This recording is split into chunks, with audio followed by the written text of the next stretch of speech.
apps on the first row is specifically for online shopping, and they are all English user-friendly. Taobao. It's the largest online shopping platform in China, known for its vast range of products and affordable prices. By the way, Tmall is also a part of Taobao, but with bigger brand, JD.com. It's known for its quality assurance and fast delivery because they own their own logistic company. If you are looking for electronics and appliances, this is the platform for you. Pinduoduo.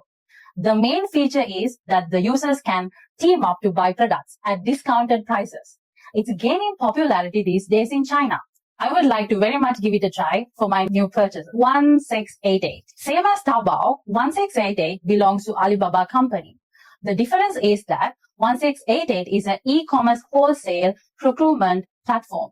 It has almost the lowest prices. However, the quality varies. So be careful.